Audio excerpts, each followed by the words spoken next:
आज आपको दो ऐसी खबरें दिखा रहे हैं जो आपको भीतर तक झकझोर सकती हैं। पहली खबर भैयन पटेल की है, जो अपनी पुश्तैनी जमीन को कागजों में गलत हो जाने की वजह से 5 साल से भटक रहे हैं और पूर्व कलेक्टर छतरपुर शीलेंद्र सिंह द्वारा जेल भी भेजे जा चुके हैं। दूसरी खबर एक भतीजे की है, जिसकी खुद की बुआ ने उसके घर पर कब्जा कर लिया जब वो किसी काम से बाहर थे। स्क्रीन पर दिख रहा व्यक्ति भैयन पटेल है और ये बमीठा थाना क्षेत्र के घूरा गांव के रहने वाला है। इसकी जमीनी विवाद में फंसी पुश्तैनी जमीन इस कदर फंसी हुई है कि उसे सरकारी रिकॉर्ड में गांव के ही 22 लोगों के नाम कर दिया गया।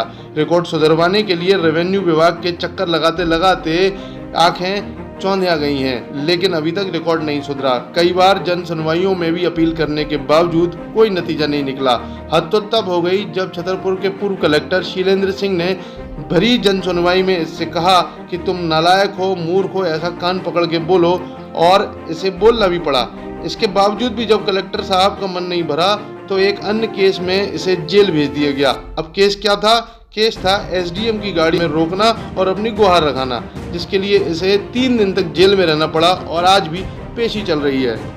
और इस हफ्ते की मंगलवार को हुई जन सुनवाई में ये फिर से कलेक्टर संदीप जीआर के पास पहुंचा और अपना आवेदन दिया है। हालांकि इसने कलेक्टर से कुछ नहीं बताया और मीडिया से बात करते हुए पूरी जानकारी दी और बताया कि इसके साथ पिछले 5 सालों में क्या क्या हुआ है। भैयन पटेल कहाँ के रहने वाले हो? घूरा बमीठा। भूरा बमीठा। क्या मामला हुआ और क्यों आज आवेदन देने आए? हमारी जमीन विवाद चला तो 3 बिल अनशन पे बैठे, कोई हमारी समस्या नहीं सुनी गई। कौन लोग आपसे विवाद? हमारे गांव के लोग हैं कुछ। कितने लोग? कौन विवाद? 22 लोगों के नाम जमीन कर दी गई। 22 लोगों में? 22 लोगों किन नाम के द्वारा जमीन कर दी गई? किसके नाम? अब ये अधिकारियों के द्वारा कर दी गई साहब। अच्छा, क्या फिर क्या हुआ उसके बाद? अब तो उसके बाद सुनाते कलेक्टर साहब नाराज हुआ, न जेल पहुंचा दो, 3 दिन आलो जेल में रह आए। कौन कलेक्टर ने पहुंचा? शीलेंद्र सिंह हते थे।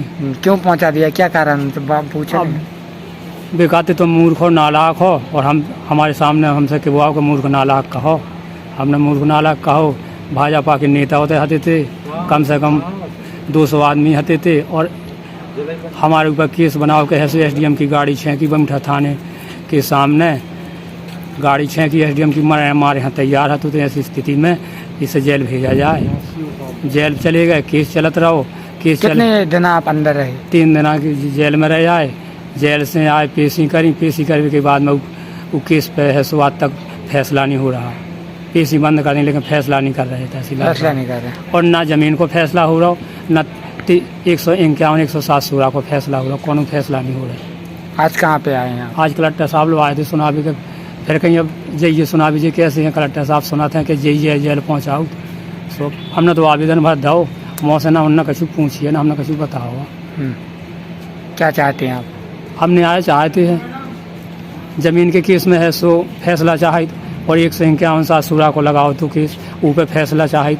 चाहे जी के पक्ष में करें, लेकिन फैसला होगा सीधे हम अगली न्यायालय में जाइए। जो चाहिए तो मैं कुछ नहीं चाहिए।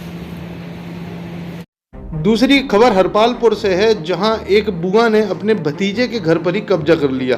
आपने भाइयों के द्वारा भाइयों की प्रॉपर्टी पर कब्जा करते तो सुना होगा, लेकिन एक बहन ने पहले किराए के रूप में मकान में रहना शुरू किया, लेकिन किराएदार के रूप से वो अचानक मकान मालिक के रूप में तब्दील हो गई।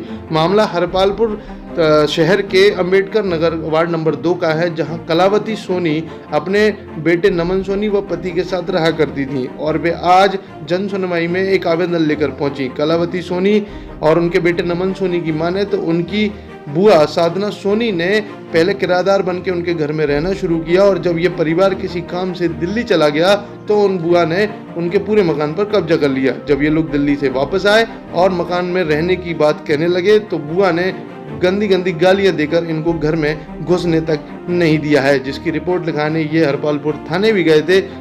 चूंकि मामला पारिवारिक और सिविल सूट से जुड़ा हुआ है, इसलिए सीधे पुलिस इस पर कार्रवाई तो नहीं कर सकती, लेकिन जब इसकी शिकायत कलेक्टर और एसडीएम को की गई तो छतरपुर के एसडीएम विनय द्विवेदी ने तत्काल दूरभाष के माध्यम से हरपालपुर थाना प्रभारी से बात की और इनका मकान तत्काल खाली कराने और बुआ को तुरंत घर से बाहर निकालने के आदेश दिए हैं। और मेरी बुआ मेरे मकान पे कमरा किराए ली हुई थी और उन्होंने हमारे मकान पर जबरदस्ती कब्जा कर लिया है।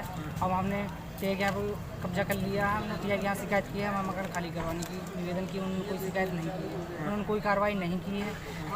इसलिए हम छतरपुर कलेक्टर ऑफिस के यहाँ आए और उन्होंने एसडीएम साहब ने फ़ोन करके कहा कि टीआई से उन्होंने कहा कि हम खाली नहीं करवाएंगे। एसडीएम साहब आके स्वयं वहीं खाली करवाएँ मकान, और मकान पर जितना भी सामान रखा हुआ तो उन्होंने सारा जब्त कर लिया है। हम स्टेशन पर पढ़ने पर मजबूर हैं, तो हमारी कोई सुनवाई टीआई साहब नहीं कर रहे हैं। हम जल्द हम चाहते हैं कि एसडीएम साहब हमारे यहाँ पर सुनवाई करें। अभी उन्होंने फ़ोन लगाकर किसी से बात की है, बोला है कि आपका घर खाली हो जाएगा, क्या कहेंगे? किससे बात करी? जी सर, एसडीएम साहब ने टीआई को फ़ोन लगाया है, उन्होंने बोला है घर खाली करवाने के लिए, टीआई साहब ने मना कर दिया। उन्होंने कहा है कि हम मकान नहीं खाली करेंगे, एसडीएम साहब आके स्वयं खाली करवाएं।